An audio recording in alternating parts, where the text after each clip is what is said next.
अयोध्येतील कार्यक्रमाचे उद्धव ठाकरेंना निमंत्रण असताना ते गेले नाहीत. ठाकरेंनी रामाला राजकारणाचा विषय केलाय. आमच्यासाठी राम म्हणजे आस्था, संस्कार आणि संस्कृतीचा विषय आहे, असं म्हणत भाजपच्या चंद्रशेखर बावनकुळे यांनी ठाकरेंच्या रामरक्षा आंदोलनावर टीका केली. रामरक्षा आंदोलन उद्धव ठाकरेंनी आणि टीमनी केलेलं आहे किंवा करणार आहेत, एक प्रकारचा ढोंगीपणा आहे. खरं तर हिंदू हृदय सम्राट बाळासाहेब ठाकरेजींना आज पुन्हा वेदना होतील. उद्धव ठाकरे असे का भरकळले? खरं तर जेव्हा अयोध्येमध्ये भगवान प्रभू रामचंद्राचा प्रतिष्ठापना होती तेव्हा उद्धव ठाकरे निमंत्रण असूनही गेले नाही. खरं तर या गोष्टीचं वाईट वाटतं की उद्धव ठाकरेजींनी भगवान प्रभू रामचंद्राला राजकारणाचा विषय केला आहे आणि राजकारणाकरता कुठल्याही स्तरापर्यंत जाण्याचा हा प्रयत्न आहे. आमच्याकरता भगवान प्रभू रामचंद्र हे आस्थेचा, संस्कार, संस्कृतीचा विषय आहे. पण आता या गोष्टीचं वाईट वाटतं की जनाधार गेल्यानंतर उद्धव ठाकरेजींना भगवान प्रभू रामचंद्राच्या नावाने राजकारण करून मताची व्होट बँक तयार करण्याचा प्रयत्न आहे. जेव्हा खरंच रस्त्यावर उतरण्याची गरज होती तेव्हा उतरले नाही आणि आता मात्र सर्वच लोकांनी उद्धव ठाकरेंना सोडल्यानंतर भगवान प्रभू रामचंद्राची आठवण उद्धवजींना येत आहे असं मला वाटतं. मुख्यमंत्री फडणवीस यांना आमंत्रणाचं पत्र दिलं जातं, कुठेतरी दिवसण्याचा प्रकार वाटतोय का? इथे येऊन रामरक्षा म्हणजे काय, अशामध्ये राम संकटात आला असेल? खरं तर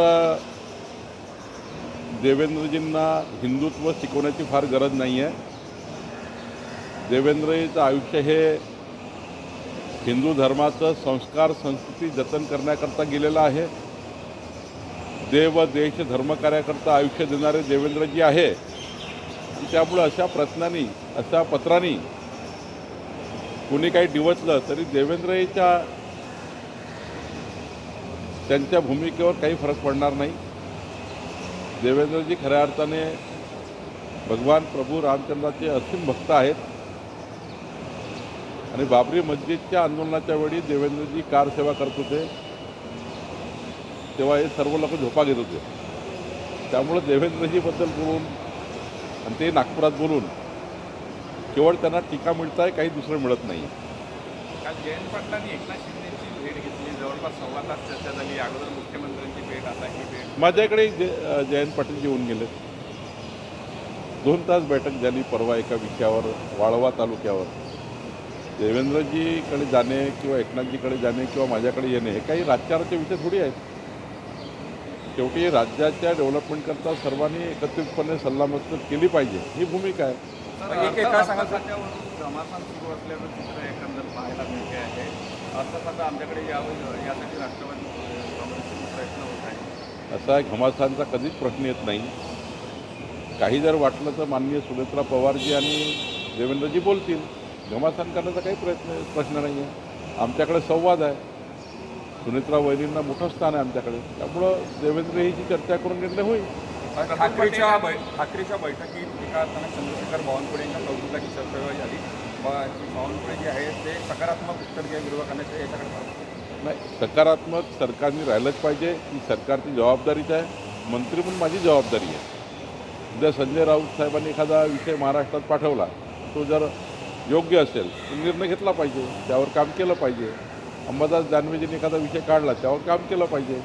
शेवटी राज्याच्या हिताच्या 4 गोष्टी सांगितल्यावर जरी विरोधी पक्षांनी सांगितल्या तरी त्यावर सकारात्मक निर्णय करणं हीच सरकारची जबाबदारी आहे. राजमाता जिजाऊ महिला सशक्तीकरणासाठी मोठा बदल जे आहे तो सरकारने केला आहे. याच्याकडे राजमाता जिजाऊ महिला सक्षमीकरण योजना महसूल खात्याने सुरू केलेली आहे. या राज्यातल्या महिला बचत गटांना 2.5 एकर जागा एका गटाला व महिलांच्या सेवा सहकारी संस्थांनासुद्धा आता अंतर्भूत केला आहे. 1,00,000 फिरतं भांडवल आम्ही देणार आहोत आणि या 2.5 एकरमध्ये चारा लागवड आम्ही करणार आहोत, बांबू लागवड आम्ही करणार आहोत आणि ही चारा आणि बांबू सरकारशी टायअप करून महिला बचत गटांना उत्पन्न मिळवून देण्याचा आमचा प्रयत्न आहे. सोबतच शेतकऱ्यांचे शेतरस्ते जे आहेत, सर्व प्रकारचे शेतरस्ते यांचं सीमांकन करून दोन्ही बाजूला झाडं लावण्याचाही निर्णय आम्ही करतो आहे. शेतकऱ्याचा रस्ता खुला करणे, वहिवाटीचा रस्ता खुला करणे, शेतरस्ते खुले करणे आमची भूमिका आहे आणि शेतकऱ्याचा रस्ता मोजून त्याच्या कडेला झाडं लावणे जेणेकरून बाउंड्री फिक्स करण्याचाही विचार आम्ही करतो आहे. 300 कोटी वृक्ष लागवडमध्ये आता आम्ही या ठिकाणी या अभियानाची अंमलबजावणी शेत पांधन रस्त्यावर करणार आहे आणि शेत पांधन रस्त्याच्या दुतर्फा झाडे लावण्याचा निर्णय आपलं सरकार आम्ही करणार आहोत. लवकरच याचा शासन निर्णय येणार आहे. एकनाथ शिंदे यांची साडी वाटप योजना कुठेतरी आर्थिक अडचणीमुळे बंद पडली अशी चर्चा आहे. नेमकं काय? एखाद वर्षी काही कारणाने बंद असेल पण ती सुरू करण्याचा निर्णय एखाद्या वेळी पुन्हा एकनाथजी करतील.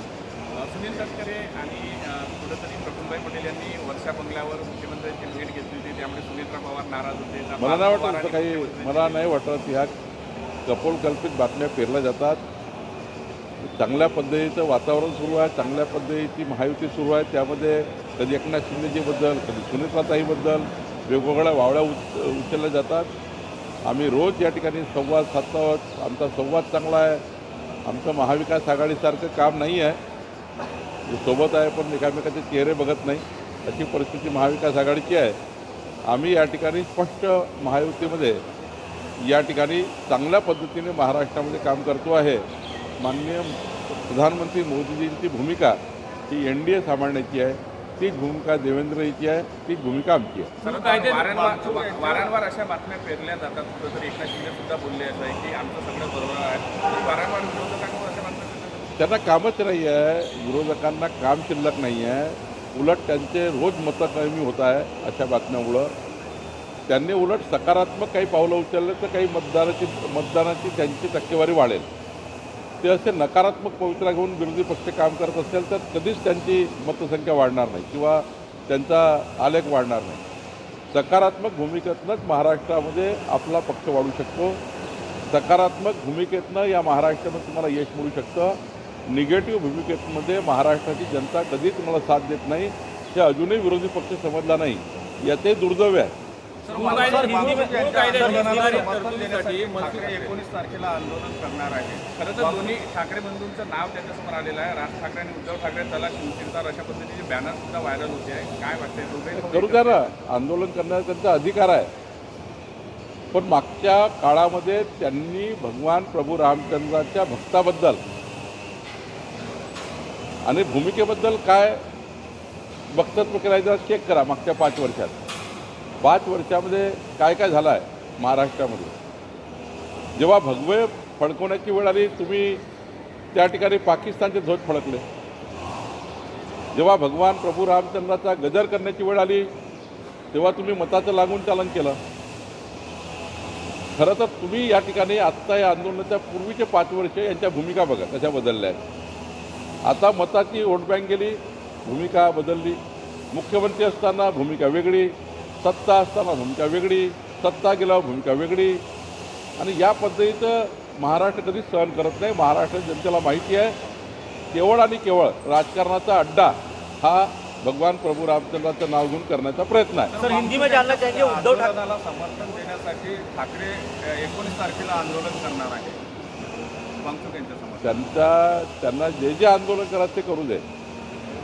पण महाराष्ट्रात त्यांना जर बेस तयार करायचा असेल तर सकारात्मकच तयार करू शकतात. असा बेस तयार होत नाही.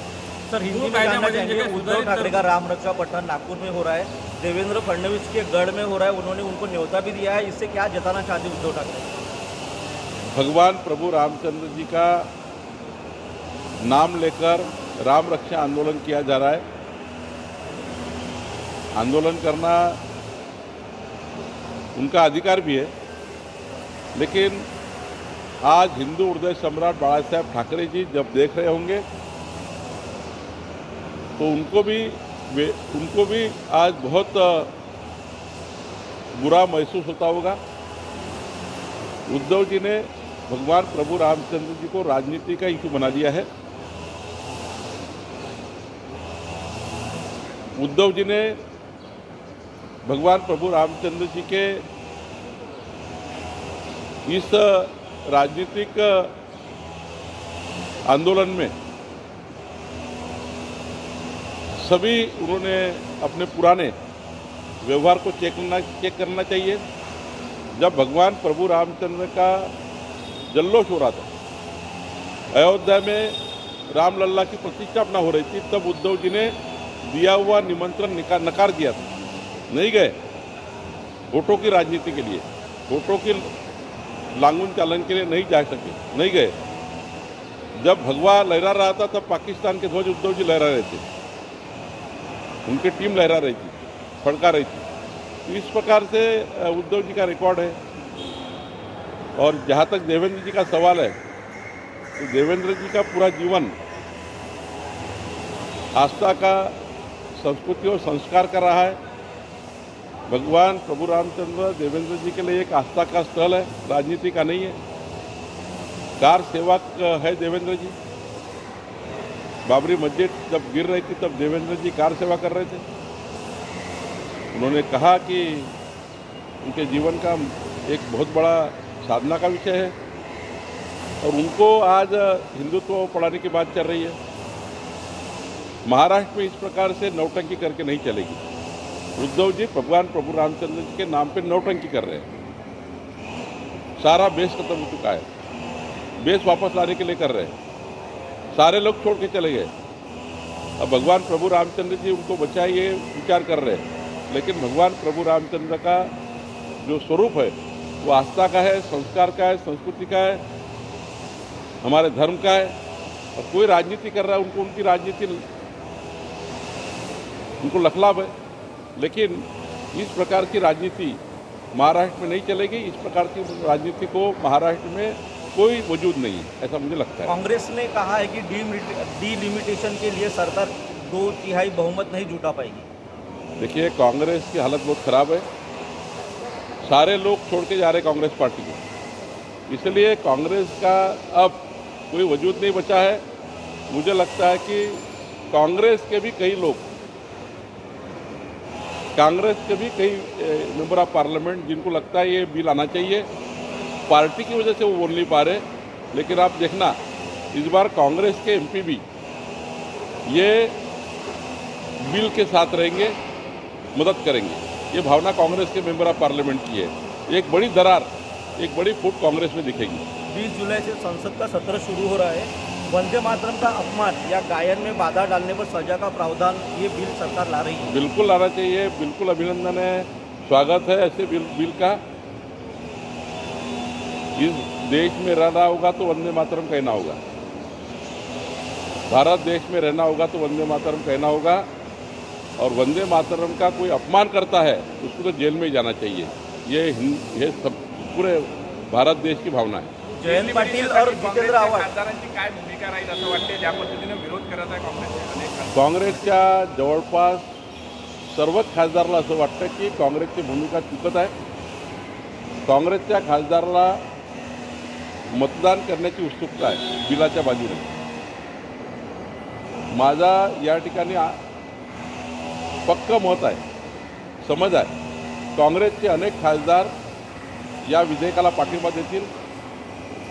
काँग्रेसच्या वरिष्ठ नेत्याचं ते ऐकणार नाही, कारण जो या बिलाचा विरोध करेल, जो काँग्रेसचा खासदार बिलाचा विरोध करेल, त्यांना त्याच्या मतदारसंघाची जनता हे झोडपून काढल्याशिवाय राहणार नाही। कारण देशाची जनता, महाराष्ट्राची जनता ही बिलाच्या बाजूने आहे, महिला विधेयकाच्या बाजूने आहे, या ठिकाणी डीलिमिटेशनच्या बाजूने आहे। काँग्रेसच्या खासदारांनी विचार करून घेतला पाहिजे की जर तिकडे मतदान विरोधात केलं, तिकडं महाराष्ट्राची जनता आणि मतदारसंघाची जनता तुम्हाला निवडणुकीमध्ये मतदाराच्या माध्यमातून झोडपल्याशिवाय राहणार नाही, तुमची जमानत जप्त करणार आहेत। त्यामुळं काँग्रेसचे खासदार धास्तावलेले आहेत। राहुल गांधीची भूमिका त्यांना पटत नाही आहे। काँग्रेसचे अनेक खासदार या बिलाला मतदान करतील।